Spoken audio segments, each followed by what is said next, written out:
बिस्मिल्लाहिर्रहमानिर्रहीम, अस्सलामु अलैकुम। गुड मॉर्निंग, सुबह खैर। मैं हूँ मोहम्मद जुनेद अली।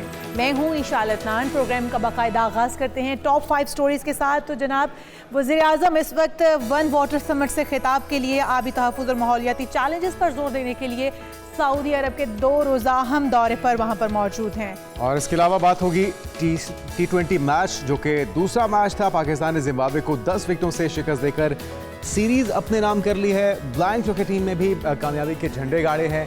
वर्ल्ड कप अपने नाम कर लिया है। और खेल के मैदान से अच्छी खबरें हैं, इस पर बात होगी। और फिर बात होगी चैंपियंस ट्रॉफी के हवाले से भी, जिसके पर अब भी शकूक शुबहात के बादल मंडला रहे हैं। इसके अलावा बात होगी कराची के मौसम की, क्योंकि पाकिस्तान भर में अभी तक सर्दी की आमद नहीं हो सकी। कराची मौसम में तब्दीली की वजह से उम्मीद की जा रही है कि वहाँ पे ठंड आने वाली है। तेज़ हवाएं चलने का भी इम्कान जाहिर किया जा रहा है। और साथ ही साथ आपको मिलवाएंगे 6 साला Mohammad Ibrahim Guinness world record बनाने वाले कम उम्र मार्शल आर्ट्स खिलाड़ी के साथ। और साथ ही साथ सर्दियों में पौधों को कैसे महफूज रखा जाए और मौसमी असरात और ज़ायदुल उम्र वैरायटी की वजह से किन्नू की पैदावार और बरामद में मुसलसल कमी का सामना है, इससे किस तरह से निपटा जाए। ये तमाम अहम टॉपिक्स हैं जिनके ऊपर आज हम बात करेंगे। और सबसे पहले हम बात करेंगे आज कि आबी मसाइल जो हैं वो किस तरह से बढ़ाए जा सकते हैं। और मसाइल हमें कौन कौन से 2-4 हैं। पानी का मसला जो है वो इतना पेचीदा है और इस वक्त हम देखें तो पूरी दुनिया को दरपेश है। पाकिस्तान में इसके मसाइल हैं, हम बात भी करते हैं, लेकिन इस वक्त सऊदी अरब में जो समिट जारी है उसमें भी इस पर डिस्कशन हो रही है, किस तरह से तरीक़ाकार ढूंढे जा सकते हैं पाकिस्तान को पानी को महफूज करने के। तो इस सब पर बात करने के लिए हसन अब्बास साहब माहिर आबी वसाइल हमारे साथ मौजूद हैं। वेलकम टू शो कहेंगे आपको हसन अब्बास साहब। हसन अब्बास साहब, क्या समझते हैं आप, क्या वजूहात हैं जो पाकिस्तान से तो बड़ी तेज़ी के साथ लाहौर से स्पेशली पानी ख़त्म होता जा रहा है, ज़ेर ज़मीन जो इस्तेमाल का पानी है। फिर हम देखते हैं कि पौधे भी, उनकी भी तेज़ी से हम कटाई कर रहे हैं, उनकी भी मिकदार काफ़ी कम होती जा रही है। अब जिस तनासुब से पहले दरख्त देखते थे हम, उस तनासुब से अब हमें नज़र नहीं आते हैं। जी, आपकी ये बात बिल्कुल दुरुस्त है। हमारे काफ़ी आबी मसाइल जो हैं वो नुमायाँ हैं। शहरों से ले के तो देहात तक हर जगह पे पानी की जो एक मसाइल हैं उनका अंबार लगा हुआ है। लेकिन इसके साथ साथ अगर हम देखें तो जिस तरीके से कुदरत ने हमें ये वाटर रिसोर्सेज बना के दिए हैं, जिसमें ख़ास तौर से ये हमारा दरिया सिंध का पूरा सिस्टम है जो कि ग्लेशियर से ले के तो फिर माउंटेन्स में चलता है, फिर माउंटेन से लेके प्लेन्स में आता है और फिर प्लेन्स से निकल के तो वो डेल्टा में जाता है और फिर डेल्टा से समुद्र में जाता है। ये कुदरत ने हमें एक बहुत ही अमेजिंग नेचुरल सिस्टम बना के दिया हुआ है। और इस नेचुरल सिस्टम की बदौलत इंडस सिविलाइजेशन आज से कई हज़ार साल पहले मार्ज़ वजूद में आई है और उसने दुनिया को लीड किया। और आज भी ये सिस्टम अपनी जगह पे मौजूद है। ये अलग बात है कि हमने इसमें काफ़ी जो है वो ख़राबियाँ पैदा की हैं।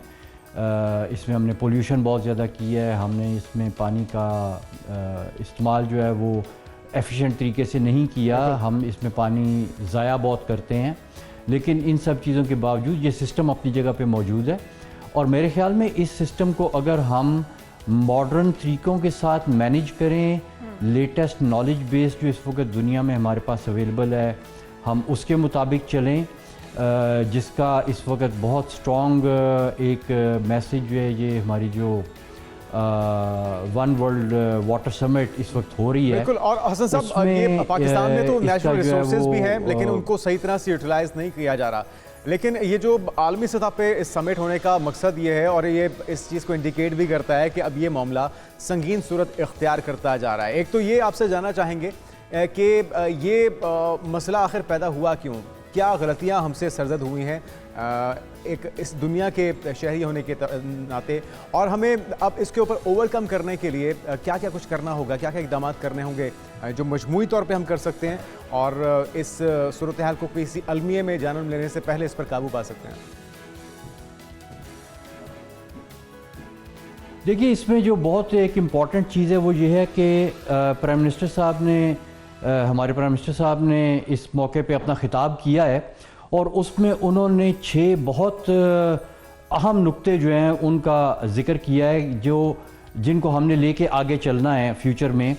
सबसे पहले उन्होंने बात की है इंटरनेशनल कोऑपरेशन की कि जो यूएनओ के जो गोल्स हैं, स्पेशली SDG 6 जो कि वाटर सैनिटेशन और हेल्थ को डील करता है, उसके लिए इंटरनेशनल कोऑपरेशन जो है उसको हमने फ़रोग देना है। दूसरा, उन्होंने दुनिया को कहा है कि जो एक्सचेंज ऑफ नॉलेज और टेक्नोलॉजी ट्रांसफ़र है उसके ऊपर दुनिया मुत्तहिद हो और इकट्ठी हो और सब एक दूसरे के साथ अपनी नॉलेज शेयरिंग करें। तीसरी बात जो उन्होंने की है कि जो भी स्पेशली ऐसे ममालिक जो क्लाइमेट में ज़्यादा वल्नरेबल हैं और वाटर रिसोर्सेज से जिनका मतलब है कि ताल्लुक़ है जिन मसाइल का, उसके लिए फंडिंग जो है वो एडिक्वेट होनी चाहिए, काफ़ी होनी चाहिए। चौथी बात जो उन्होंने की है, उन्होंने कहा है कि जी एक ट्रांसपेरेंसी का फ्रेमवर्क बनाया जाए जिसमें जो कॉन्फ्लिक्ट है मुख्तलिफ ममालिक के दौरान, स्पेशली वाटर कॉन्फ्लिक्ट, उसके ऊपर ट्रांसपेरेंसी और डेटा शेयरिंग का एक फ्रेमवर्क बनाया जाए। पांचवी बात जो उन्होंने की है, उन्होंने कहा है कि एक स्किल सेट्स को डेवलप किया जाए और फ़रोग दिया जाए वाटर रिसोर्स मैनेजमेंट में। और आखिरी बात जो उन्होंने की है, उन्होंने इसमें ग्लोबल जो लीडरशिप है उसको उन्होंने कहा है कि वो पॉलिटिकल विल और ग्लोबल लीडरशिप जो है वो अपना रोल प्ले करे। और उन्होंने बहुत इस बात पे शुक्रिया किया है इन तमाम ममालिक का, जिसमें सऊदी अरेबिया, फ्रांस, कज़ाकिस्तान और वर्ल्ड बैंक ग्रुप शामिल हैं, जिन चार ये तमाम जिन पॉइंट्स का आपने जिक्र किया और वज़ीर-ए-आज़म ने पाकिस्तान भी इसके फाउंडिंग मेंबर्स में है। हसन साहब, जिन तमाम पॉइंट्स का जिक्र किया वज़ीर-ए-आज़म ने भी इस समिट के मौके पर, ये बहुत ही अहम थे। ज़रा आपसे ये जानना चाहेंगे कि इस वक्त वो कौन कौन से ममालिक हैं जो कि जहाँ पे अलार्मिंग सूरत हाल है, जो कि पानी की शदीद किल्लत का शिकार हो चुके हैं, और पाकिस्तान कहाँ खड़ा है इनमें? देखिए, जहाँ तक तो पानी की शदीद किल्लत का मामला है, उसमें तो लिस्ट बहुत लंबी है दुनिया में। मतलब है कि दुनिया के अगर आप देखें तकरीबन 200 ममालिक हैं तो 200 में से कम 150 ऐसे हैं जिनके बीच में पानी के मसाइल जो हैं वो काफ़ी शिद्दत से महसूस किए जा रहे हैं। और स्पेशली जो हमारे नेबरहुड में ममालिक हैं, हमें ज़्यादा उनके साथ कंसर्न होना चाहिए, क्योंकि जो हमारे नेबर्स हैं उनमें मिडल ईस्ट के ममालिक शामिल हैं, जिसके बीच में ग्लोबल वार्मिंग की वजह से गर्मी ज़्यादा पड़ रही है और बारिशें कम हो रही हैं। इसमें हमारे सेंट्रल एशिया के ममालिक हैं। सेंट्रल एशिया में कज़ाकिस्तान के प्रेसिडेंट ने इस चीज़ का जिक्र भी किया कि उन्होंने अपने वाटर मैनेजमेंट में गलतियां की और उन्होंने ये लफ्ज़ इस्तेमाल किया अपनी स्पीच में कि we learn the lessons through hard way, यानी हमने गलतियां करके सीखा। और उसमें उन्होंने एरॉल सी का जिक्र किया जो कि एक दुनिया की चौथी बड़ी झील थी, वो खुश्क हो गई तकरीबन, और उसमें अब वो रीजनल कोऑपरेशन की बात कर रहे हैं और उन गलतियों की बात कर रहे हैं जो उन्होंने माजी में की। और वो गलतियाँ, इस तरह की गलतियाँ हम लोगों ने भी की हैं, लेकिन जो बाकी ममालिक हैं वो अपनी गलतियों को इस वक्त रियलाइज़ कर रहे हैं कि जो उन्होंने गलतियाँ की हैं वो उनको ठीक करने की बात कर रहे हैं। तो ये दुनिया में तो बहुत से ऐसे ममालिक हैं जिसके बीच में पानी के क्राइसिस हैं। जी बिल्कुल ठीक कह रहे हैं आप। बहुत सारे ममालिक हैं जहाँ पर पानी इस वक्त बिल्कुल ख़त्म होकर रह गया, और जो पीने का साफ़ पानी है वो बॉटल्स में बंद मिलता है और वो भी बहुत महंगे दामों मिलता है। उसके हम देखें बदले में मुतबादल अगर हम ड्रिंक्स देखें जो वहाँ पर बिक रही हैं तो वो सस्ते दामों पर है। हमने भी गलतियों को रियलाइज़ कर लिया, अब इसके ऊपर इकदाम क्या किए जा सकते हैं जो वहाँ पर गुफ्तगू हो रही है फोरम के अंदर, समिट के अंदर। यकीनी तौर पर तमाम ममालिक अगर मुश्तरका काविशें करेंगे, कोशिशें करेंगे, तभी कोई फ़ायदा हो पाएगा। लेकिन पाकिस्तान अगर इंडिविजुअली सोचे कि हमें आने वाले दिनों में जो पानी अंडरग्राउंड मौजूद है उसी को सेव कर लेना है, तो क्या इकदाम हो सकते हैं? जो गलतियां हमें दोहरानी नहीं चाहिए वो कौन सी हैं? जी, ये आपने बहुत अच्छा सवाल किया है। देखिए, ये जो प्राइम मिनिस्टर साहब ने जो 6 नुकात दिए हैं, वहाँ पे मेरे ख्याल में इन नुकात को अगर हम फॉलो करें तो इसमें उन गलतियों का अजाला करने की हमारे पास बहुत ज़्यादा गुंजाइश है। पहली बात तो उन्होंने की है कि हमने शेयरिंग है उसको हमने लेके चलना है, साइंटिफिक बुनियादों पे चलना है।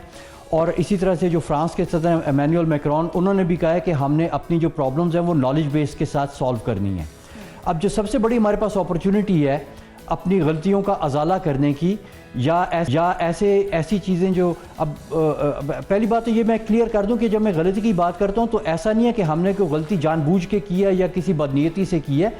हमने जब एक काम आज से 10 साल 20 साल 50 साल पहले किया तो वो उस ज़माने की नॉलेज बेस के हिसाब से था। उस वक्त नॉलेज कम था, कम्युनिकेशन कम थी, साइंटिफिक टूल्स हमारे पास इतने नहीं थे जितने आज हैं। तो आज हमें अपनी नए नॉलेज और नई नॉलेज बेस को लेके टूल्स लाइक AI और इस तरह के टूल्स जिनका जिक्र कॉन्फ्रेंस में इमैनुअल मैक्रोन ने भी किया है और वर्ल्ड बैंक के भी जो हैं प्रेसिडेंट उन्होंने भी किया है, और कजाकिस्तान के जो हैं सदर उन्होंने भी इस चीज़ का पे जोर दिया है कि हमने मॉडर्न हमें आर्सेनिक के मसाइल भी आर्सेनिक के मसाइल से भी हम दो जा रहे हैं। आर्सेनिक का मसला भी पानी के अंदर हमारे यहाँ मिकदार बढ़ती चली जा रही है, इसका मसला भी हमें दरपेश है। उसके लिए क्या इक़दामात हो सकते हैं?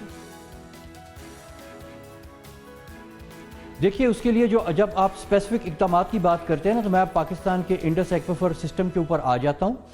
ये जो आपका दरिया सिंध का इंडस एक्वाफर सिस्टम है, इसमें जो दरियाओं की रेत है, जो एक्टिव फ्लड प्लेन्स और दरिया के पाट के नीचे जो रेत है, उसके बीच में इस वक्त हमने अभी recently under green Pakistan initiative हमने एक बहुत ही डिटेल्ड तहकीकी काम किया है, जिसमें हमने इस चीज़ को असेस किया है कि ये जो रेत है इसके नीचे जो पानी स्टोर हुआ है। बिल्कुल।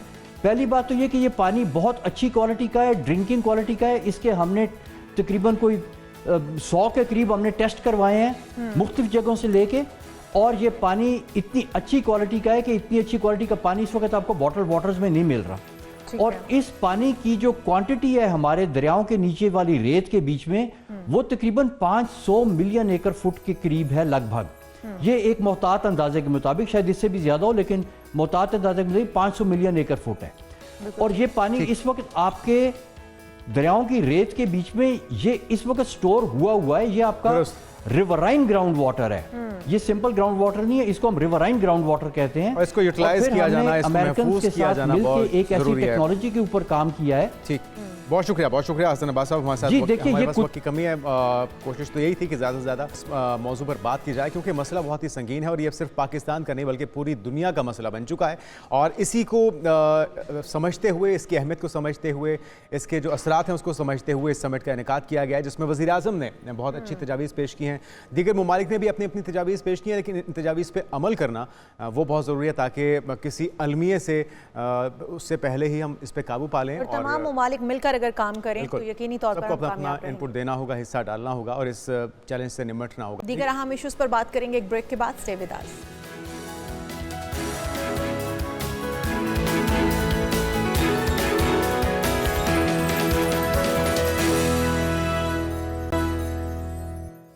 अजीम, वेलकम बैक। और अब कुछ बात हो जाए पाकिस्तान ब्लाइंड क्रिकेट टीम की शानदार कामयाबी की। जी हां, हमने वर्ल्ड टाइटल अपने नाम कर लिया है। वर्ल्ड कप के फाइनल में पाकिस्तान ने बांग्लादेश को 10 विकेटों से शिकस्त दे दी और बंगाल टाइगर्स ने हदफ दिया था 140 रन का, जिसे कौमी ब्लाइंड क्रिकेट टीम ने 11वें ओवर में हासिल कर लिया है। और निसार अली, जो कि कप्तान भी हैं ब्लाइंड क्रिकेट टीम के, 72 रन की बना के नाकाबिल शिकस्त रहे।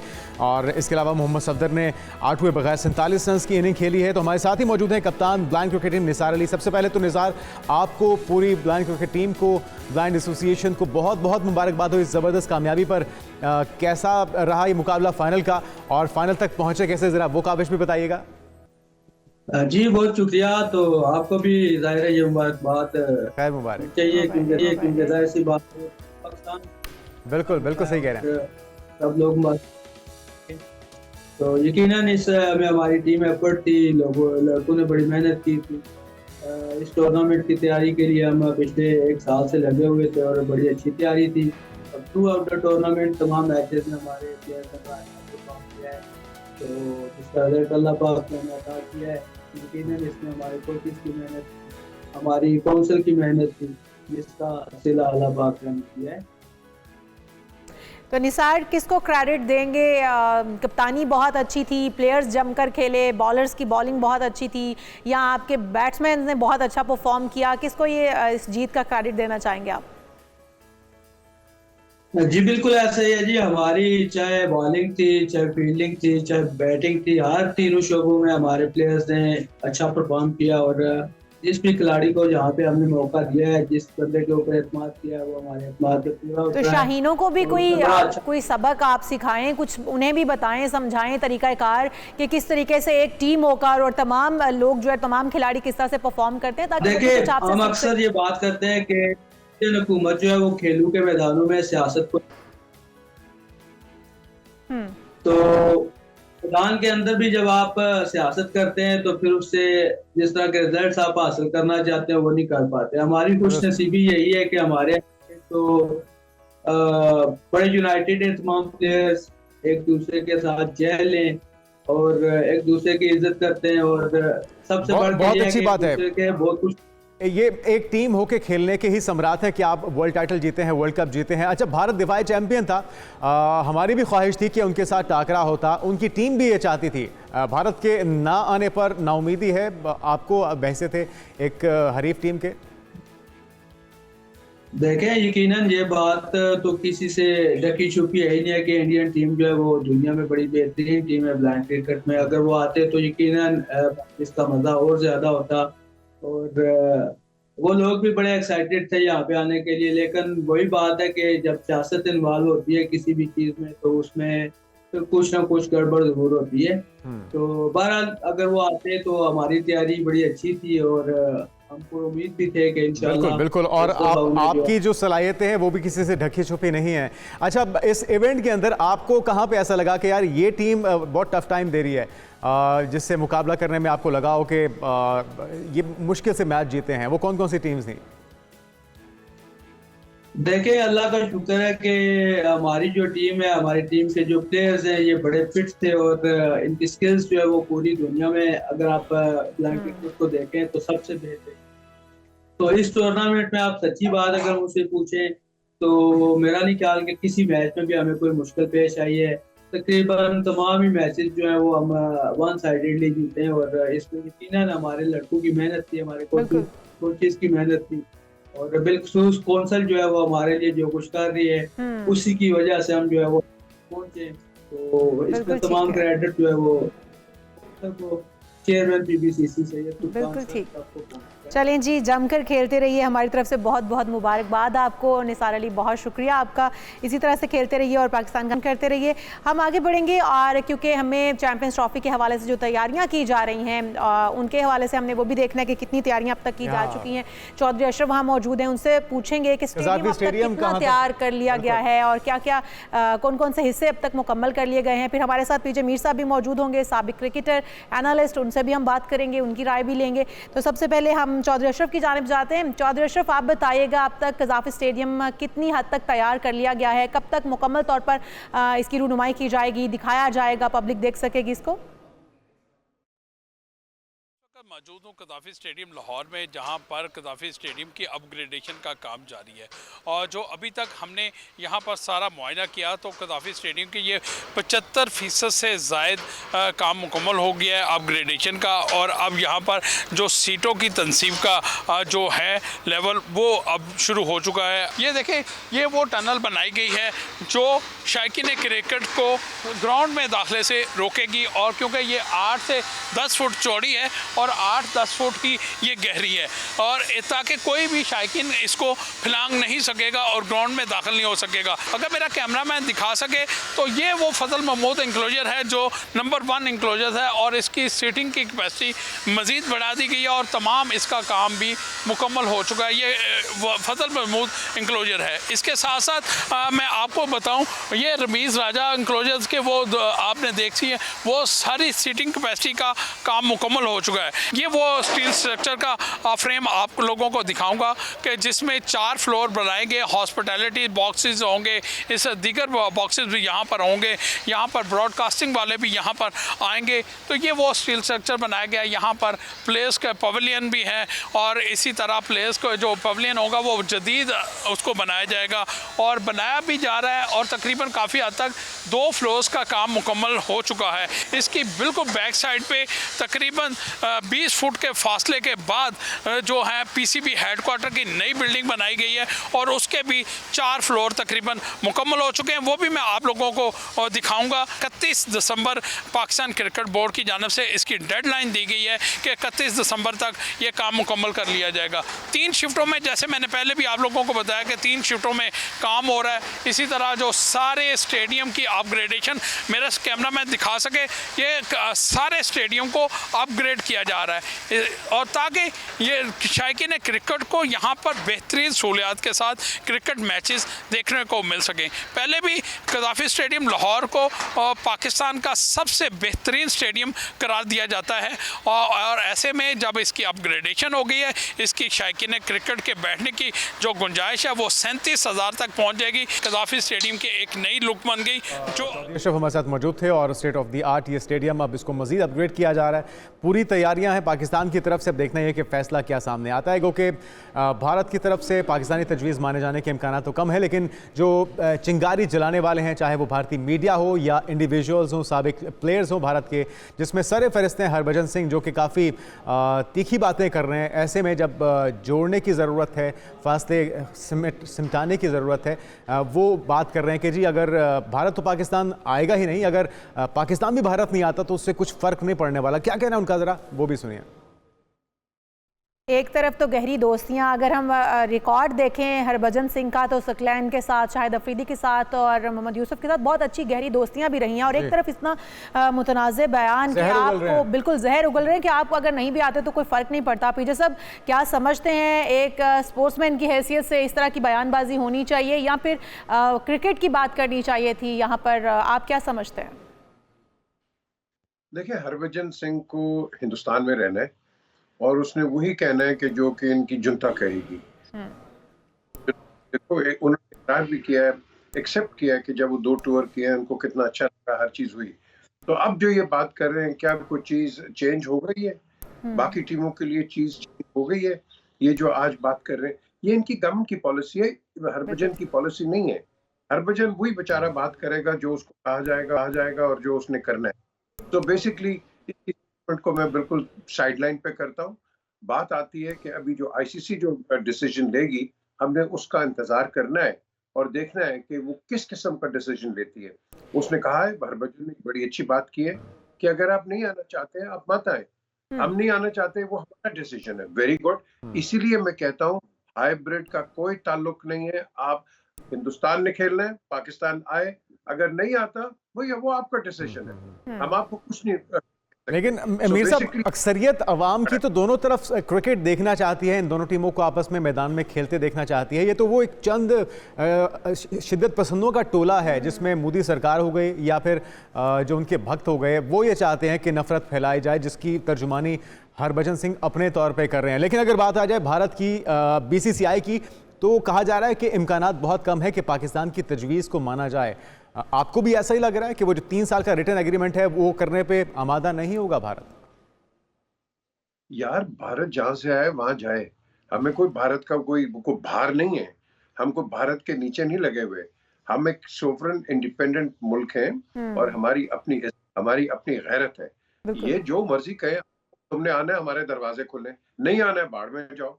ये क्या बात हुई कि तुम हमें डिक्टेट करोगे कि अगर ये कंडीशन वो होगा, ये कंडीशन लगाए, 3 साल, ये वो हाइब्रिड एंड ऑल दैट। मेरी नजर में ये सब नॉनसेंस है। आपने खेलना है, वेलकम, आपने खेलना है एंड दैट्स इट। क्योंकि इनफ हो गया। हमने बड़ी डिप्लोमेसी हमारे पास चेयरमैन ने की है। आज के जो चेयरमैन है मोहसिन नकवी, उन्होंने भी वो करते रह रहे हैं और अब देखेंगे कि इसके नताइज क्या निकलते हैं। ये क्या हुआ कि पाकिस्तान को प्रेशर में डाल के इधर करो, ये करो, वो करो। Enough is enough. बिल्कुल दुरुस्त है। आप तो बस नजरें आईसीसी पर जमी है सर, वो कब फैसला उनकी जानिब से आता है। लेकिन अगर हम पाक जिम्बाब्वे क्रिकेट मैच की बात कर ले, जो दूसरा T20 हुआ, तो क्या समझते हैं परफॉर्मेंस जिस तरह से हमारे बॉलर्स ने दिखाई है, 57 पर उन्हें महदूद कर दिया, उन्हें खेलने ही नहीं दिया, मार्जिन ही नहीं दिया गया। टफ टाइम दे सकते थे, अगर वो रन बना जाते, वो स्कोर कर जाते तो पाकिस्तान को टफ टाइम मिल सकता था। विशाल, मैं हमेशा कहता हूँ जो क्रिकेटर्स होते हैं ना और एनालिस्ट होते हैं, वो बाउंड्री के बाहर ना बैठ के 1000 रन भी कर लेते हैं एक दिन में और 200 विकेटें भी ले जाते हैं। ये बाहर चलती है। क्रिकेट के अंदर जब आप ग्राउंड पे जाएं उस वक्त कुछ और ऑल होता है, कंडीशंस कुछ और होती हैं और आपको मोमेंट टू मोमेंट अपने डिसीजंस लेने हैं। बात आती है टीम की, देखो ये बहुत अच्छा भी खेलते हैं, बहुत खराब भी खेलते हैं, कोलैप्स भी होती है, जिस तरह दूसरी साइड को भी उनका भी इस तरह ही हाल होता है। हम कुछ ज्यादा ओवर क्रिटिकल हो जाते हैं क्योंकि हम पाकिस्तान में हमारे पास फ्रेंचाइज है की, और भाई इस तरह नहीं होता। आप जीतेंगे भी हारेंगे भी, इसको कहते हैं fair contest between the bat and the ball. तो अगर ये कॉन्टेस्ट नहीं होगा तो फिर आप किससे बात कर रहे हो यार? बिल्कुल ठीक, बहुत शुक्रिया। खेलना तो चाहिए ना। सब हमारे साथ मौजूद थे और हमारे लिए सबसे खुशी की बात यह है कि पाकिस्तान ने दूसरे T20 में कामयाबी हासिल करके सीरीज़ अपने नाम कर ली है और बहुत ही ज़बरदस्त खेले हैं। जिस तरह आप कह रही हैं 57 रन तक महदूद कर दिया, 4 निशान निश्चित कर दिया जिम्बाब्वे की टीम को। और हम लोग बार बार बात वही करते थे, जैसे पीजे साहब भी कह रहे थे कि खेलना ज़रूरी है, फिर आप हार या जीत जो है ये तो बात की बात है कि कोई एक टीम तो जीतेगी, कोई एक टीम हारेगी। हम यहाँ पर एक ब्रेक शामिल करते हैं, आप कहीं मत जाइएगा, स्टे विद अस।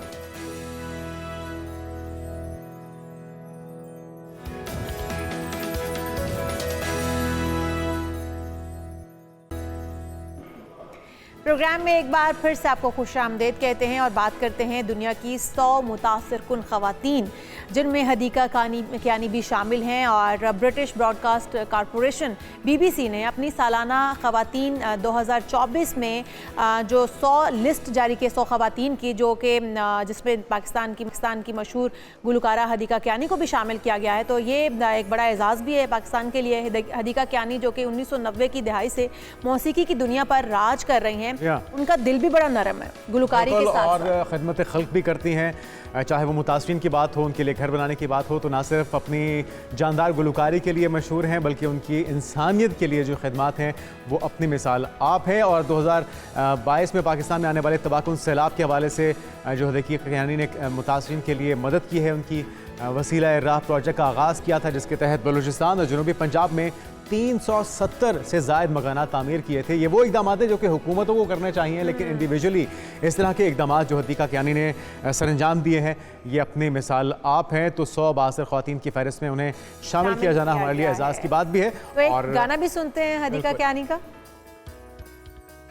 तरह से ज़बरदस्त अपनी आवाज़ का जादू जगाती रहिए और आवाम की खिदमत खल्क करती रहिए। आगे बढ़ते और बात कर लेते हैं हमारी पॉप गुलकारा जो कि बानी भी हैं पॉप म्यूज़िक की, पाकिस्तान की पहली पॉप गुलकारा नाज़िया हसन, जिनका जादू अब बॉलीवुड के सामने भी मौजूद है। और हम कई मूवीज़ में देखते हैं, कई मूवीज़ में देखते हैं उन्हें आज भी कॉपी किया जाता है। और जो भारतीय गुलकारा हैं, बॉलीवुड की गुलकारा सुनिधि चौहान, उन्होंने नाज़िया हसन को मशहूर ज़माना गाना बूम बूम को अपने अंदाज में गाया है। किस तरह से गाया वो भी सुनिए। शायद कार पर किया गया है क्योंकि इसमें अदाकारा से ज़्यादा कार नज़र आ रही है, तो ये गाना गाया तो गया है लेकिन उसके बाद ये कार पर पिक्चराइज आई थिंक किया गया है। बहुत खूबसूरत अंदाज में ये इसको गाया गया है दोबारा से। और हम यहाँ पर एक ब्रेक शामिल करते हैं, आप कहीं मत जाइएगा, बहुत सारे अहम इशूज़ हैं जिनके ऊपर अभी भी बात करना बाकी है, तो स्टे विद अस।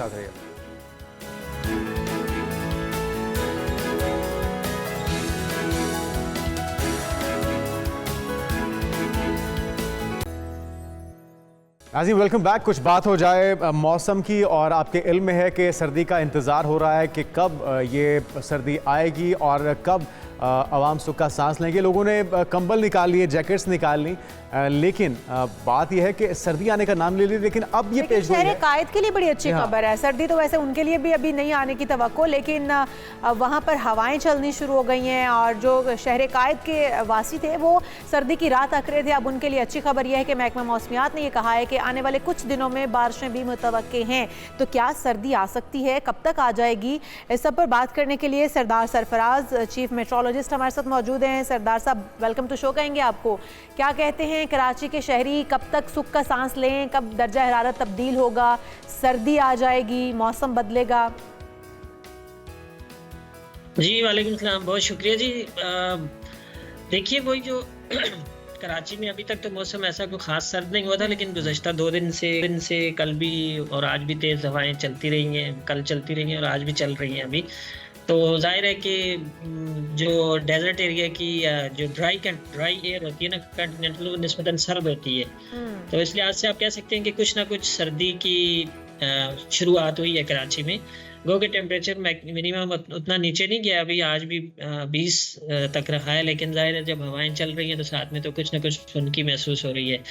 और बाकी मुल्क में भी अब सर्दी की शिद्दत में इजाफा होगा। गुज़श्ता कल से कुछ टेम्परेचर नीचे आना शुरू हुए जी। अच्छा सरदार साहब, इसलिए कि सरदार साहब नवंबर का महीना भी हमने देखा कि बारिश के बगैर ही गुजर गया है। दिसंबर के अंदर भी अभी तक तो कोई इम्कानात नहीं है। कब तक बारिशें मुतवक्के हैं? कराची में तो कहा जा रहा है कि मौसम में तब्दीली आ जाएगी। ओवरऑल पाकिस्तान में सर्दी कब आएगी, कब तक तवक्को रखी जाए? देखिए असल में ये है कि जो वेस्टर्ली वेव पिछली गुजरी है ना, उसमें पिछले 4 नवंबर के जो आखिरी दिन थे और दिसंबर के पहले 2 दिन कह लें, तो उस तक तो एक तरह से बादल छाए रहे मुल्क के, खासकर कुछ एरियाज में बलूचिस्तान में ज़्यादातर बारिश भी हुई, कहीं पर अच्छी कहीं पर हल्की। इसी तरह से KPP के बेशतर इलाकों में बारिश हुई। तो जाहिर है इस तरह की जब सिचुएशन रहती है ना, जब सरदार साहब हम लोग बात करते होते हैं कि मौसम की तब्दीली जो है, ये जो इस वक्त इन्वायरमेंट चेंज हो रहा है, ओवरऑल जो हम देख रहे हैं कि मौसमियाती असरात मुरतब हो रहे हैं, वो मौसम को भी अपनी लपेट में ले, सर्दी का आना था वो रुक गया है या तातुल का शिकार हो गया है।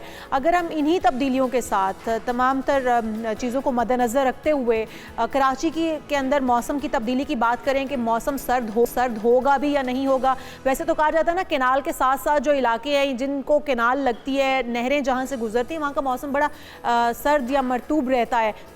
यहाँ पर तो समंदर भी मौजूद है कराची के अंदर, फिर भी मौसम जो है वो हमेशा गर्म ही रहता है। तो कोई तब्दीली आएगी नहीं आएगी? नहीं, डेफिनेटली तब्दीली आएगी। अब अगला जो यानी हफ्ता है ना, आज ये विंड जब थम जाएंगी तो उसके बाद टेम्परेचर और गिरेगा, और मेरे ख्याल में 10 से 12 तक आ जाएगा अगले हफ्ते में कराची का टेम्परेचर। वैसे यूजुअली भी आप देखें तो इसमें दिसंबर का जो एवरेज टेम्परेचर होता है रात का, वो 13 समथिंग है। तो इसका मतलब है कि कोई बहुत ज़्यादा सर्दी दिसंबर में उतनी नहीं पड़ती कराची में भी। हाँ, दिसंबर के आखिरी जो हफ्ता होता है या 10 दिन होते हैं, और फिर जनवरी, उसमें ज़्यादा इम्कान होता है कि टेम्परेचर सिंगल डिजिट में चला जाए। 6-7 तक भी इसमें जनवरी में अमूमन चला जाता होता है। पिछले चंद सालों का रिकॉर्ड इसी तरह का है। तो असल सर्दी तो आपको पता है कि ये पूरे मुल्क में भी ऐसा होता है कि सर्द तरीन महीना तो जनवरी का ही होता है, लेकिन दिसंबर के मिड के बाद फिर सर्दी एक तरह से बढ़ जाती है, इसमें शिद्दत ज़्यादा रहती है। अच्छा, जिस तरह से सरदार साहब हम देख रहे हैं सर्दी आई तो बहुत लेट है, अभी तक सही तरह से आई भी नहीं है, तो क्या इसका इख्तिताम भी देर से होगा, देर तक रहेगी, या फिर अपने वक्त पे ये ख़त्म हो जाएगी? देखिए वैसे सर्दी इस दफ़ा कम है, जो आपने शायद आपकी नज़र से गुजरी हो प्रेडिक्शन थी, उसमें पूरे विंटर की, यानी दिसंबर से लेके फरवरी तक 3 महीने जो है ना विंटर के सीजनली ये 3 महीने होते हैं सर्दियों के मौसम के।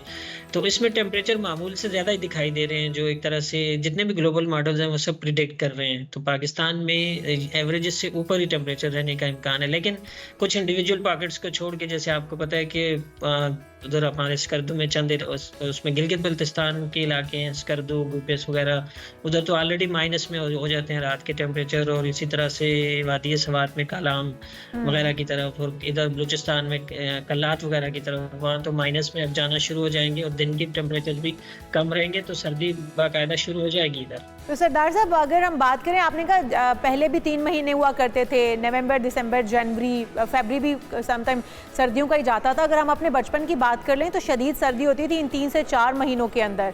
अब दौरानिया कम से कम होता जा रहा है। आने वाले दिनों में तो मुझे लगता है सिर्फ एक जनवरी का महीना ही सर्दी का महीना तस्वुर किया जाएगा। क्या ये तमाम क्लाइमेट चेंज की वजह से ये सर्दी का कम हो जाना भी, और फिर 1 महीना जिस तरह मैं कह रही हूँ, आने वाले दिनों में कोई इस हिसाब से भी आपके पास कोई पेशेंगोई है कि एक ही महीना होगा या सर्दी बढ़ेगी भी आने वाले दिनों में?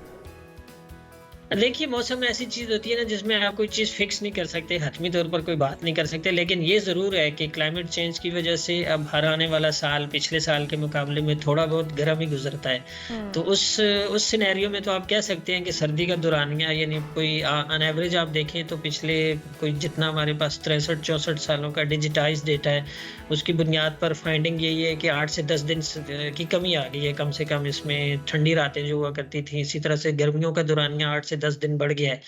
तो अब ये ट्रेंड तो है, ये तो जनरल एक ट्रेंड, एक सेटअप तो फिर सरदार साहब क्या आप जुनेद अपने गर्म climate कपड़े वापस रख दें सर्दी की, जिससे आप कह रहे हैं ये तो बहुत थोड़ा दौरानिया, गर्मी में गुजारा कर लेंगे गर्म कपड़ों में? मैं तो अभी तक फैन चला के सो रहा हूँ, तो सर्दियों के कपड़े कहाँ से निकालने हैं? वैसे आपकी राय क्या है, अभी तैयारी कर लेनी चाहिए, थोड़ा और इंतजार करें सरदार साहब? नहीं कर ले तैयारी। मैं कह रहा हूँ ना, तैयारी कर लें। आप 10 दिसंबर के बाद, जी 10 दिसंबर के बाद अच्छी खासी सर्दी ठंड आ जाएगी, तो गर्म कपड़े आपको वापस नहीं रखने पड़ेंगे, पहनने पड़ेंगे। बहुत शुक्रिया सरदार बहुत सरीफा साहब हमारे साथ मौजूद Thank थे you. और वो कैरी कर लीजिए। उम्मीद की जा रही है कि ठंड अब आने वाली है और लेकिन ये उम्मीद ना रखिएगा कि जिस तरह से देर से ठंड आई है ये देर से जाएगी अपने वक्त पे ही। और ये एक बड़ा अलमिया है, क्लाइमेट चेंज है, ग्लोबल वार्मिंग है, जिसकी वजह से हम अभी तक देख रहे हैं दिसंबर में ठंड का नामो निशान नहीं। आगे बढ़ते हैं और बात कर लेते हैं कुछ झूठी खबरें फैलाने वालों की। बिल्कुल जी, झूठी खबरें फैलाने वालों के लिए अब उन्हें खबरदार कर दिया गया है। हुकूमत ने साइबर क्राइम तरमीमी बिल का इब्तदाई मुसवदा तैयार कर लिया और जिसके तहत यह है कि फेक न्यूज़ देने वाले को 5 साल कैद और 10 लाख रुपए जुर्माने की सजा है। तो वो लोग जो बढ़ा चढ़ा कर झूठी खबरों को फैलाते हैं उनके लिए ये बहुत ही सख्त किस्म और के सवाब का मुसवदे काम तैयार कर समझते दिए हैं गए। बगैर तस्दीक किए। मुनाफिक की सबसे बड़ी निशानी भी है, हमारा मजहब हमारा दीन भी ये कहता है कि कोई बात आप सुने उसको बगैर तस्दीक के अगर आगे आप बढ़ा देते हैं तो इसे भी मुनाफिकत ही कहा जाएगा और आप भी उतने ही जिम्मेदार होंगे जितना वो झूठ फैलाने वाला बिल्कुल होगा। जी, हमारे साथ मौजूद हैं चौधरी नूरुल हसन तनवीर साहब, रहनुमा नून लीग, और बहुत ही अहम पेशरफ्त है, इस हवाले से उनको वेलकम टू शो कहेंगे। चौधरी साहब, इस हवाले से जो मुसवदा तैयार किया गया है, डिजिटल राइट्स प्रोटेक्शन अथॉरिटी कायम की जाएगी इस हवाले से, तो वो किस तरह से काम करेगी और ये जांच किया जाना कि ये खबर दुरुस्त है, ये गलत है, इसको किस तरह से यकीनी बनाएंगे और किस तरह से इस पर काम किया जाएगा? जब चेक एंड बैलेंस का आप सिस्टम जो है निज़ाम नाफिज करते हैं, तो जब आप कोई कानून बना के उसके ऊपर अमल दरामद शुरू कर देते हैं तो बहुत सारे बुराइयों से आपकी जान वैसे छूट जाती है। लोग फिर जो है ना वो खुद भी ख्याल करते हैं। ये देर आए दुरुस्त आयद, और बहुत देर से हम ये कह रहे थे कि ये कानून होना चाहिए, और फिर ये कि हत्या के इज्जत का कानून जो है उसके ऊपर भी अमल दरामद होना चाहिए। और ये जो अक़दाम है ये इंतहाई आसन है। देखिए, माशरा उस वक्त तक ठीक नहीं हो सकता जब तक आप प्रायोरिटी टू अदर्स, हकूकुल इबाद का ख्याल ना करें, आप दूसरों के हकूक का ख्याल ना करें।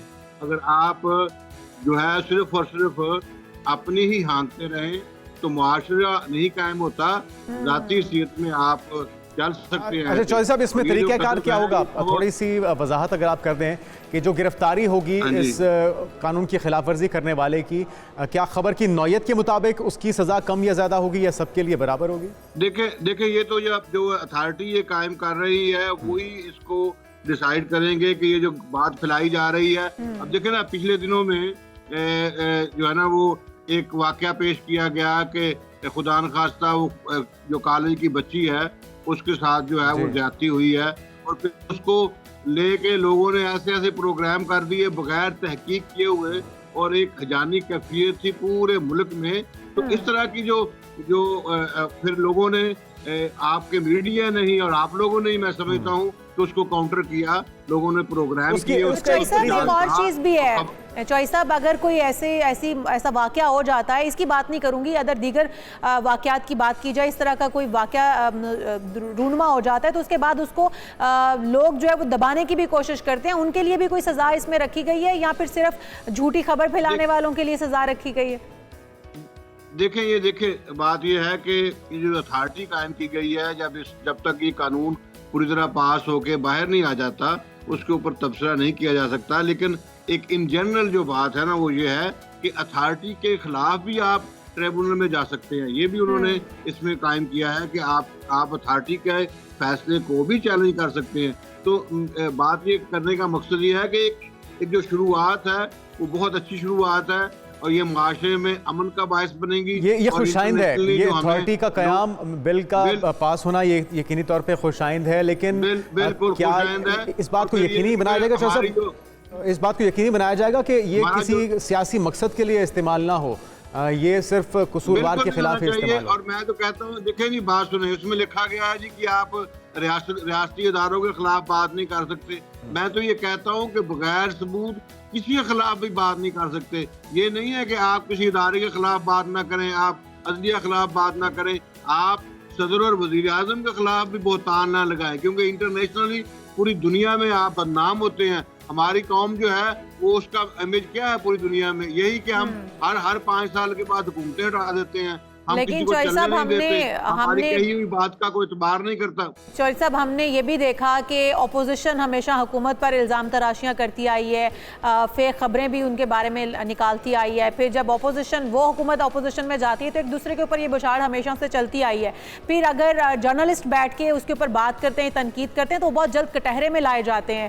फेक न्यूज़ का इतलाक सियासी इदारों पर, जिस तरह से आपने कहा कि सियासी इदारों के हवाले से बात नहीं की जाएगी, सबके बारे में बात करना जो है वो नहीं होना चाहिए कि सबके ऊपर ये इतलाक होना चाहिए, तो क्या सही खबर के बारे में भी बात नहीं की जा सकती? इस हवाले से भी देखे ना, ये आपने खुद ही जवाब दे दिया जो मैंने अर्ज करना था कि बात ये है कि सच्ची बात तो है वो करनी चाहिए, वही तो कलमा हक है जिसे हम कहते हैं कि आप बड़े ठोक के कहें किसी के बाद झूठी खबर की बात हो रही है, लेकिन वो सियासतदान हो, वो फौजी हो, वो अदलिया हो, वो एस्टैब्लिशमेंट हो, जो भी हो, जिसके बारे में भी आपने बात करनी है बगैर सबूत के नहीं करनी। सिंपल सी बात है, सिंपल सा फार्मूला है। यहाँ पे लोग क्या करते हैं ना, लोग इल्जाम लगा देते हैं और इल्जाम लगाने के बाद कहते हैं जी ठीक है, अगर मैंने गलत कहा है तो अदालत में चले जाए। अदालत में कौन जाएगा? अच्छा चौधरी साहब, ये थोड़ा बताइएगा कि टाइम फ्रेम इस कानून के खतुखाल कब तक वाजे होंगे, अमल दरामद कब तक मुमकिन हो पाएगा? ये फौरन इसके ऊपर तो डेली बेसिस के ऊपर काम हो रहा है। और मैं यहाँ पे एक बात और अर्ज करना चाहता हूँ आपके जरिए पूरे लोगों को कि ये जो लोग फेसबुक के ऊपर, ट्विटर के ऊपर गालियां निकालते हैं, इनका कला कमा होगा। और ये जो है किसी की इज्जत किसी से महफूज नहीं है। कोई एक माठा सा बंदा बैठ के जहां मर्जी बैठे, इज्जत उछाल देता है। बहुत शुक्रिया चौधरी नूर हसन तनवीर साहब, आप हमारे साथ मौजूद थे। और बिल्कुल ऐसा नहीं होना चाहिए, झूठी खबरें फैलाने वालों के खिलाफ सज़ा होनी चाहिए और जुर्माने भी उनको किए जाने चाहिए ताकि किसी की इज्जत बिला वजह उछाली ना जा सके। और इसके ऊपर कानून जो बनाया गया है, हम उम्मीद करते हैं कि नाफिजुल अमल भी जल्द से जल्द हो सके। हम आपकी मुलाकात करवाएंगे एक 6 साला नन्हे एथलीट से, लेकिन एक ब्रेक के बाद इसने बहुत बड़ा वर्ल्ड रिकॉर्ड बनाया है, तो आपकी मुलाकात करवानी बहुत ज़रूरी है। लेकिन एक शॉर्ट ब्रेक के बाद स्टे विद अस।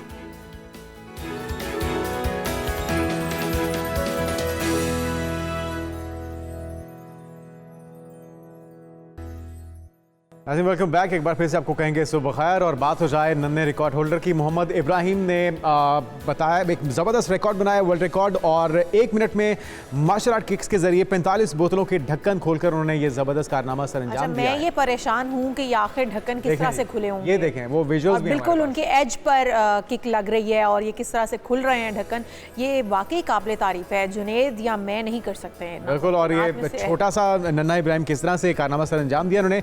हमारे साथ ही मौजूद हैं इब्राहिम, आपको वेलकम कहेंगे। सबसे पहले तो मुबारकबाद इस कामयाबी पर। इतना बड़ा रिकॉर्ड बनाया कैसे और कितनी मेहनत की थी इसके लिए इब्राहिम आपने? पाकिस्तान के लिए रिकॉर्ड बनाया है। मैं खुश हूँ। मैं जब स्कूल से आता था पापा ने ट्रेनिंग करवाई थी। जब मैं ट्यूशन से आता तो पापा ने फिर से ट्रेनिंग लगाई थी। जब रात को मैं क्लब जाता हूँ तो फिर से ट्रेनिंग प्रैक्टिस कराई और ट्रेनिंग कराई। देखिए जी, असल में इब्राहिम जो है वो क्योंकि बहुत छोटे हैं तो इनको मैं असल में 3 टाइम जो है ना वो ट्रेनिंग करवाता था। और जब ये सुबह स्कूल जा रहे होते थे तो मैं इनको तकरीबन कोई 20 से 25 मिनट की इनको प्रैक्टिस करवाता था। उसके बाद फिर जब ये स्कूल से आ जाते थे फिर इनको मैं थोड़ी ट्रेनिंग करवा रहा था मार्शल आर्ट की। और फिर क्लब के अंदर, क्योंकि शाम में एकेडमी होती है जहाँ पे मैं बच्चों को मार्शल आर्ट सिखाता हूँ, तो वहाँ पे भी जाके ये प्रैक्टिस करते थे। तकरीबन 3 मरतबा जो है ना ये इनकी जो है ना डेली की ट्रेनिंग हो जाती थी।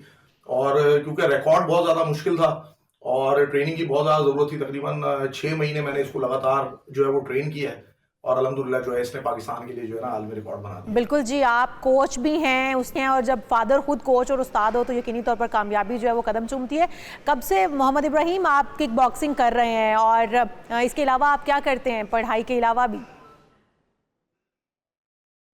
मैंने किक सीखी है, पापा से फाइटिंग सीखी है, वो कराटे भी सीखी है, वो पीछे भी सीखी है, और जो मेरा गला पकड़ते उसको ऐसे छुड़वाते वो भी सिखाया है। देखिए जी, असल में हम जो है ना कोशिश करते हैं कि जो बच्चा हमारे पास आता है उसको सेल्फ डिफेंस भी सिखाएं। तो जैसे कोई बच्चे का गला पकड़ लेता है, कोई गिरबान पकड़ता है, पंचेस मारना, किक्स मारना, फाइट करना, ये बेसिक चीजें तो तमाम बच्चों को जो है वो ये चीज़ें हम सिखाते हैं, तो इब्राहिम को भी इसी तरह ही ये चीज़ें सिखाते हैं। लेकिन वर्ल्ड रिकॉर्ड में क्योंकि ये हमें देखता रहता है मुख्तलिफ चीज़ें करते हुए, तो ये खुद ब खुद बहुत सारी चीज़ें ट्राई करता रहता है। तो बस इंशाल्लाह ताला आप देखेंगे कि मुस्तकबिल में जो है ना ये पाकिस्तान के लिए और भी रिकॉर्ड आपको बनाता हुआ नजर आएगा और पाकिस्तान का नाम रोशन करता हुआ नजर आएगा। इंशाल्लाह आपके लिए भी ज़बरदस्त कामयाबियाँ और भी हासिल करेगा इब्राहिम। अच्छा इब्राहिम, ये बताइएगा कि आपने इतनी बड़ी कामयाबी हासिल की है, तो आपके बाबा ने, आपके फादर ने आपको क्या इनाम दिया इसके लिए? अब मेरे पापा ने मुझे बहुत सारी चॉकलेट दी और मम्मा ने मुझे खिलौने दिलवाए अच्छे से, और छोटी वाली गाड़ी भी और बड़ी वाली गाड़ी भी। बिल्कुल ठीक है। अच्छा, आपने world record, Guinness world record में तो अपना नाम दर्ज करवा लिया, इसके अलावा और कौन कौन से रिकॉर्ड हासिल करने का इरादा है आपका इब्राहिम? देखें जी, मैं अपनी एकेडमी में 24 साल से जो है वो बच्चों को मार्शल आर्ट सिखा रहा हूँ। जैसा कि मैंने आपको बताया, मेरी पूरी family Guinness world record holder है। मेरी वाइफ, मेरे फादर, मेरी बेटी, और अब माशाल्लाह से इब्राहिम भी जो है वो गिनीज वर्ल्ड रिकॉर्ड में जो है वो अपना नाम दर्ज करा चुके हैं। तो मेरी कोशिश है कि मैं फातिमा जो मेरी बेटी है और इब्राहिम है, इसको इंटरनेशनल लेवल पर जो है वो एज ए फाइट कंपटीशन के अंदर जो है वो पार्टिसिपेट कराऊँ। मेरी बड़ी ख्वाहिश है कि ये पाकिस्तान को ओलंपिक में रिप्रेजेंट करें, और अभी से मैंने इनकी जो है वो ट्रेनिंग स्टार्ट इसी वजह से की है, ताकि ये आने वाले वक्त में जो है वो मुल्क के लिए एक असासा साबित हो।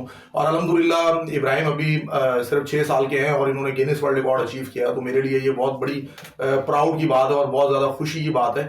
और मेरे इरादे हैं कि अपनी एकेडमी से जो है मजीद जो है वो इस तरह का टैलेंट जो है वो निकाला जाए। बहुत मुबारकबाद इब्राहिम को और बहुत शुक्रिया आपका मोहम्मद इब्राहिम। इसी तरह से आप मेहनत करते रहो और पाकिस्तान का नाम रोशन करते रहो, वालिदैन का नाम रोशन करते रहो, इसी तरह से चमकते रहो। हम आगे बढ़ते हैं और बात करते हैं फ़ाद मुस्तफ़ा की, जो कि बरतानवी पार्लियामेंट से 2 अवार्ड्स लेने वाले पहले पाकिस्तानी अदाकार बन गए हैं और पाकिस्तानी शोबिज़ इंडस्ट्री के मारूफ अदाकार हैं फ़ाद मुस्तफ़ा, जिन्होंने बरतानवी पार्लियामेंट के दोनों हाउसेज से अवार्ड्स हासिल करके अहम एजाज़ हासिल कर लिया है। बिल्कुल जी, फ़ाद मुस्तफ़ा बरतानवी पार्लियामेंट से 2 अवार्ड्स हासिल करने वाले पहले पाकिस्तानी अदाकार हैं और हाउस ऑफ कॉमन्स का अवार्ड नाज शाह, जबकि हाउस ऑफ लॉर्ड्स का बरतानवी वज़ीर लॉर्ड वाजिद खान ने पेश किया था। और यकीनी तौर पर बहुत बड़ा एजाज़ है पाकिस्तान के लिए भी कि उन्होंने दोनों हाउसेस से ये अवार्ड्स हासिल किए हैं। फ़ाद मुस्तफ़ा को डाइवर्सिटी एंड कल्चर का भी अवार्ड दिया गया है, जबकि हाउस ऑफ लॉर्ड की जानिब से ग्लोबल कल्चरल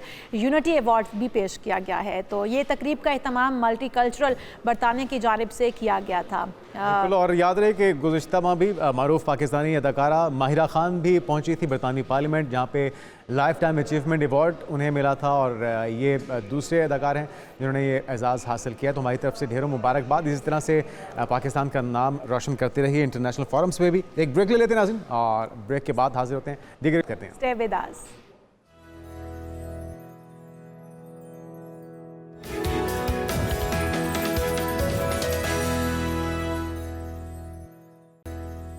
प्रोग्राम में एक बार फिर से आपको खुश आमदेद कहेंगे जनाब। सर्द मौसम में पौधों की हिफाजत इंतहाई मुश्किल काम है। जो लोग फूलों से मोहब्बत करते हैं, बागी पौधे लगाते हैं, उनको ये मसाइल दरपेश होते हैं कि पौधे सर्द मौसम की वजह से जल जाते हैं, मुरझा जाते हैं। तो इन तमाम मसाइल का हल लेने के लिए हमारे साथ डॉक्टर महमूद कुरैशी साहब, प्लांट एक्सपर्ट मौजूद हैं। इन्हीं से राय लेंगे कि आखिर क्या किया जाए कि हमारे पौधे जलने से बच जाएँ, ख़राब होने से बच जाएँ। वेलकम टू शो कहेंगे सर आपको। Thank you very much ji.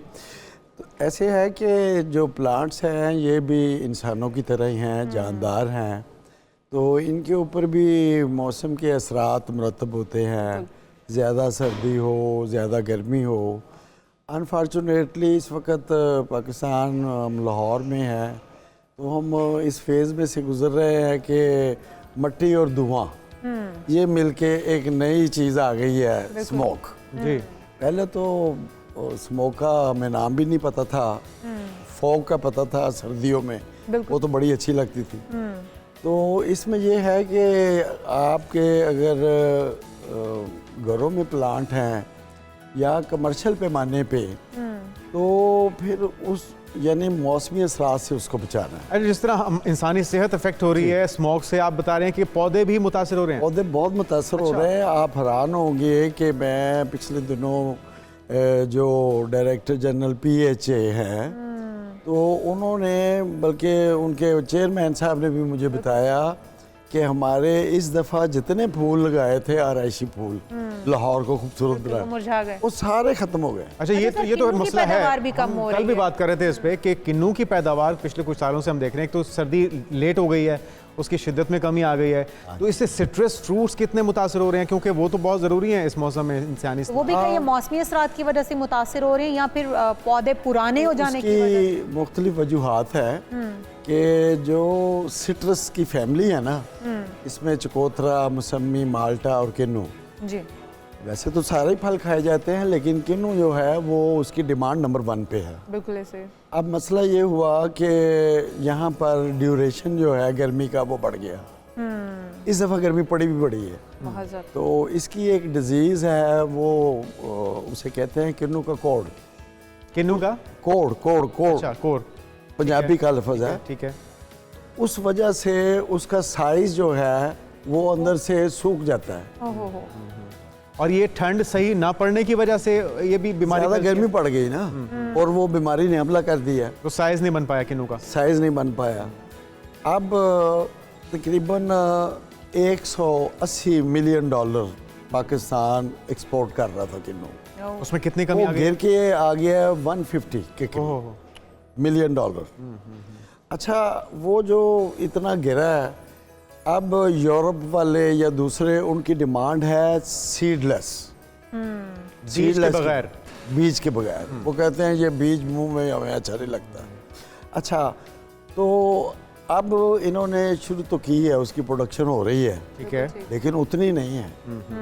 Research हो रही है पाकिस्तान में, क्योंकि अभी तक तो हम देख रहे हैं कि 60 ये साल तो आपने बहुत ही खूबसूरत 70 बात साल की। पुरानी टेक्नोलॉजी पे अमल कर रहे हैं। मैं कह रहा हूँ कि जिस कंट्री में रिसर्च नहीं है वहाँ कुछ भी नहीं है। बिल्कुल ऐसे। अब रिसर्च इनका एक अदारा है, अयूब रिसर्च इंस्टीट्यूट।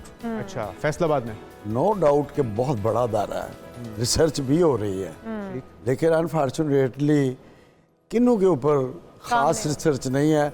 अब मरियम नवाज साहबा जो वज़ीर आला हैं, इन्होंने आपको ये भी बताता जाऊँ अपने नाजरीन के लिए कि सिट्रस के हवाले से अगर बात करें तो उसका पहला नंबर जो है वो सरगोदा डिवीजन।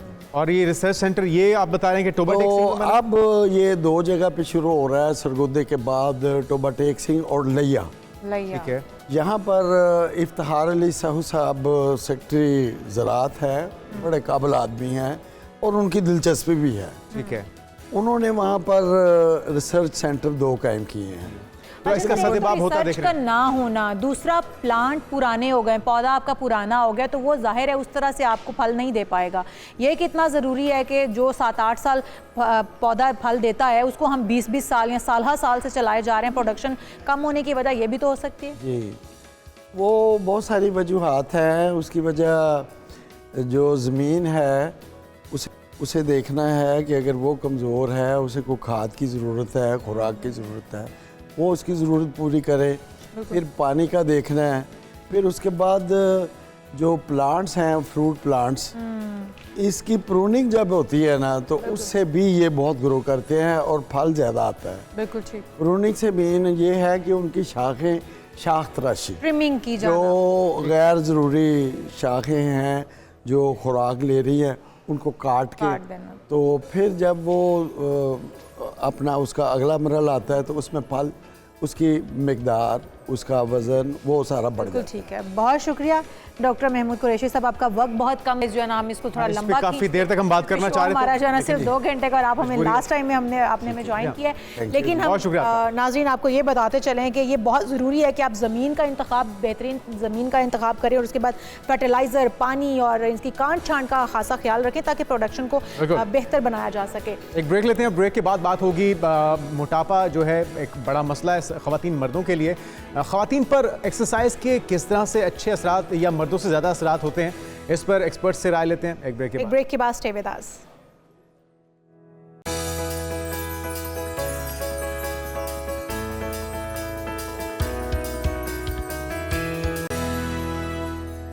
Welcome back. कुछ बात हो जाए उस मसले की जिसका तकरीबन हर मर्द और औरत परेशान होते हैं, उसकी वजह से उसका शिकार होते हैं, वो है मोटापा। और मोटापे के हवाले से ख़वातीन के बारे में ये राय है कि अगर वो तवज्जो दे दें तो एक्सरसाइज के असरात उनके ऊपर मर्दों की निस्बत ज़्यादा बेहतर होते हैं। रहमान अब्बास साहब फिटनेस ट्रेनर हमारे साथ मौजूद हैं। रहमान भाई, इसमें हकीकत है कि वाकई पे ख़वातीन अगर फोकस हो जाए तो ज़्यादा फ़ायदा उन्हें मिल सकता है? हाँ, हकीकत है। कुछ लोग मानते, कुछ नहीं मानते, लेकिन मैं प्रैक्टिकल देखा है कि है। होता ये है कि अगर इसको अब सर्वे किया जाए कि ऑल ओवर वर्ल्ड 670 मिलियन जो मेजोरिटी है ओबेसिटी का शिकार है, जिसमें यंग पर्सन यंगस्टर्स ज़्यादा है। वो एक डिफरेंट इशू आ जाता है कि क्यों है। अब ख़वातीन क्यों ज़्यादा इफेक्ट लेती हैं? अब जैसे फॉर एग्जांपल मेरी फैमिली में अगर मैं बात करूँ, सिस्टर या कज़न लेती नहीं है, लेकिन जब वो करती हैं तो डू एंड डाई वाला हिसाब होता है कि ठीक है हमने करना है, फोकस करना है। कंसिस्टेंसी, डिटर्मिनेशन बहुत ज़रूरी है। ख़वातीन में ज़्यादा है। मैं अगर सर्वे करूं या मेरा जितना एक्सपीरियंस है तो यस, उनमें ज़्यादा है। मुंह को बंद रखना, जिप कर देना, ये कितना ज़रूरी है? 1000%। आप गाड़ी में पेट्रोल गल जाता जाए तो गाड़ी तो एक वक्त पे जाके खराब हो जाएगी, तो इसी तरह फ्यूल अंदर जाएगा तो वो तो एक वक्त पे आके क्या वो टायर ही बनेगा। अच्छा जी, तो एक अच्छा फ्यूल जितना मर्जी आप ले लें। हाँ, घर का बना हुआ फूड देखिए उसकी भी एक कैपेसिटी है। तो आप फॉर एग्जांपल ये ना हो कि स्क्रीन पे मैं बोल रहा, अच्छा कोई एक रोटी खा रहा हूँ, जी रहमान भाई ने कहा था जितना मर्जी खा लो, मैं 2 खा लेता हूँ, 3 खा लेता हूँ, इन्होंने आपको पकड़ लेना फिर या और मैसेजेस वगैरह आ जाने हैं। तो कोई भी है उसका एक पैटर्न बनता है, चाहे अगर आप विंटर में ट्रेनिंग करते हैं, समर में ट्रेनिंग करते हैं, ठीक है, उसमें डाइट का एक पैटर्न बनेगा। आप खाएं, एक पोर्शंस खाएं, ये फुली लोडेड होके ना खाएं। उसके जो नुकसान है, आप अगर फुली लोडेड होके खाते हैं, स्टमक पे प्रेशर आता है, उसके बाद आपका माइंड स्लो वर्किंग स्टार्ट कर देता है, आप लेजी फील करते हो। अच्छा, समर में फूड वेट रिड्यूस करने के लिए ये ठीक है बात कि जिम ही आना ज़रूरी है या घर पे भी आप कर लें? आप बहुत सी ख़वातीन हैं वो इसी चक्कर में कि जिम जाऊंगी तो मैं एक्सरसाइज करूंगी, अदरवाइज वो फिर मोटापे का शिकार रहते हैं। जान छुड़ाने के लिए सब कुछ फिर इस तरह के सवालात माइंड में आते हैं, लेकिन आप घर में भी कर सकते हैं। हर एक का डिफरेंट एक माहौल है कि थोड़ी सी एक जगह चाहिए, बट सबसे पहले आपका डाइट पैटर्न ठीक होना चाहिए। इसमें रूल ये है, आपका मेटाबॉलिज्म, इम्यूनिटी आपकी परफेक्ट होनी चाहिए, निज़ाम इंतज़ाम आपका वो सिस्टम ठीक है, चाहे मेल है चाहे फीमेल है, चाहे वो घर में वर्कआउट करे चाहे वो जिम में करे, चाहे मैं हूँ, आपका निज़ाम इंतज़ाम, इम्यूनिटी, मेटाबॉलिज्म अगर आपका अच्छा है तो देन मूव ऑन। अच्छा, एक तो आपका डाइट प्लान तरतीब दिया जाना, दूसरा आपका स्लीप पैटर्न बेहतरीन होना, और फिर तीसरा एक्सरसाइज कौन सी की जाए? योगा बेस्ट रहेगा या फिर जो मशीन्स के साथ तमाम एक्सरसाइजेज हैं वो ठीक रहेंगी जिम के अंदर, या फिर हम एरोबिक्स कर सकते हैं, जुम्बा कर सकते हैं, व्हाटएवर, मतलब कौन सी? 6 डेज डिवाइडिंग, इतने सारे सवाल तब उसको मैं डिवाइड करके करता हूँ। 6 डेज आपने एरोबिक करना है, योगा करना है, क्रॉसफिट करना है, बॉडी वेट ट्रेनिंग करनी है। आप इसको अगर घर में कर रहे हैं तो इसको आप डिवाइड कर दो। जरूरी नहीं कि आपने मशीन पैटर्न पे जाना है तो तभी आपका वेट रिड्यूस होगा, ठीक है। आपका अपना बॉडी वेट है, आपका 60 या 70 या 80 है, आपने उस बॉडी वेट को यूटिलाइज करना है अपनी ट्रेनिंग में। इसको CrossFit, body weight, aerobic, different एक नेम्स है, बट योगा, मोबिलिटी आपका basic starting warm up workout है, इसको आप डिफरेंट ना समझें। मैं पर्सनली रिकमेंड भी करता हूँ, खुद भी करता हूँ कि गेम के स्टार्ट में 10 मिनट्स मैंने stretching, yoga, mobility, resistance workout मैंने करना होता है। आपके मसल एक्टिवेट नहीं है तो आप एकदम जाके वेट ट्रेनिंग करते हो तो इमेजिन करें कि मोस्टली लोगों को स्टिफनेस का मसल इसको डिवाइड कर लें। और इन शॉर्ट ये कि एक्सरसाइज लाजमी कीजिए। और फिर ख़वातीन के लिए अच्छी खबर, जी हाँ, अच्छी खबर यही है कि अगर आप एक्सरसाइज करेंगे तो उसके रिजल्ट्स आपके लिए बेहतर होंगे। बहुत शुक्रिया रहमान भाई आपका। आखिर में जाते जाते कुछ बात हो जाए पाकिस्तान और भारत के दरमियान जूनियर एशिया कप की, जो कि होने जा रहा है फाइनल टाकरा, जिसमें पाकिस्तान ने सेमीफाइनल में जापान को 2 के मुकाबले 4 गोल से शिकस्त देकर फाइनल के लिए क्वालिफाई कर लिया। तुम्हारी ढेरों दुआएं और बेस्ट विशेस पाकिस्तानी टीम के साथ। और यहाँ पर हम आपसे इजाज़त चाहेंगे क्योंकि प्रोग्राम का वक्त खत्म हो चुका है। हमें दीजिए इजाज़त। अल्लाह हाफ़िज़। अल्लाह हाफ़िज़।